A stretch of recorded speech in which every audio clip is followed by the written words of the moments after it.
नमस्कार, आप देख रहे हैं तेज खबर 24 और वक्त है खबरों का।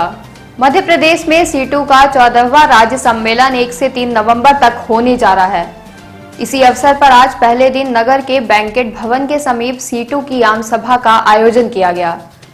इस अवसर पर भारी संख्या में श्रमिक मजदूर सहित सीटू के कार्यकर्ताओं ने भाग लेकर अपनी अपनी समस्याओं का आदान प्रदान किया।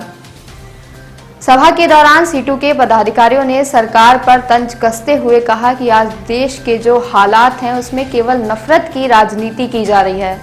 मंदिर मस्जिद के एजेंडा पर लोगों को बहकाया जा रहा है। सीटू पदाधिकारियों ने अपने उद्बोधन में कहा कि वर्तमान में केंद्र व राज्य सरकारें मजदूरों किसानों को गुलाम बनाने हेतु कानून बना रही हैं। इसके साथ ही रोजगार के अवसर समाप्त हो चुके हैं। बहुमत आबादी की आजीविका पर भी हमले हो रहे हैं। केंद्र राज्य सरकारों की नीतियों से महंगाई चरम पर है और बेरोजगारी विस्फोटक हो गई है। शासकीय विभागों में संविदा व कर्मी से तथा कारखानों में ठेकेदारीकरण की पद्धति लागू कर कम वेतन अधिकतम काम की नीति लाई जा रही है, जिसके लिए सीटू से जुड़े लोग अंत तक लड़ाई लड़ेंगे। हाँ, मामा बोलते हैं क्या आपको? अच्छा, वो मामा को सुनना है ना।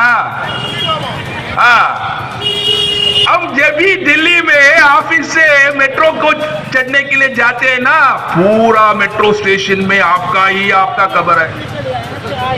क्या क्या कब्र है?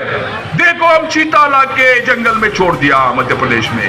हमारा पहला सरकार है। चीता कहीं गायब हो गया था, उसको पकड़ के लेके आ गए मामा और नाना दोनों मिलके।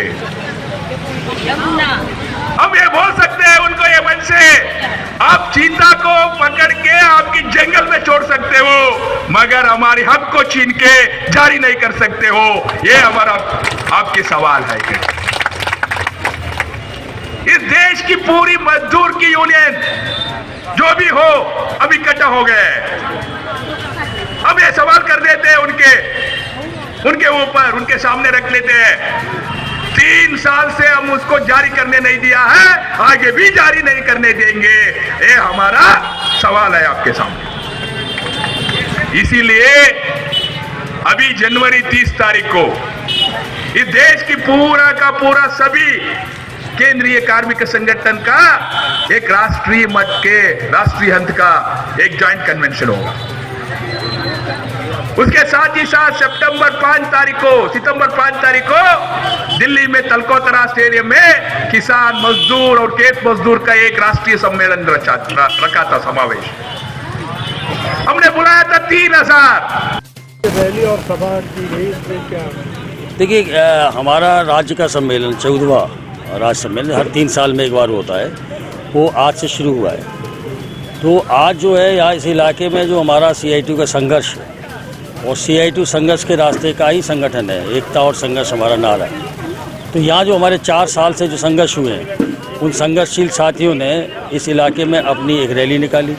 और जैसा आपने देखा कि मुझे लगता है कि रीवा की अब तक की ऐतिहासिक रैलियों में से एक रैली ये हुई, और इससे साबित हो गया कि रीवा में CITU का संगठन न सिर्फ मजबूत हो रहा है बल्कि मजदूरों का विश्वास भी बढ़ रहा है। ये सम्मेलन का शुरुआत हो रही है। अभी 4 बजे से हमारा सम्मेलन होगा, वो अब 3 दिन तक आने वाले आज और कल और परसों वहाँ हमारे प्रतिनिधि सत्र होंगे अब, और उनमें हम संगठन के आज के हालात के बारे में और संगठन की परिस्थिति के बारे में और मजदूरों के समक्ष क्या मुद्दे हैं उन पर चर्चा करेंगे, और उसके संघर्ष की योजना बनाएंगे और संगठन को मजबूत करने का रास्ता तय करेंगे हम।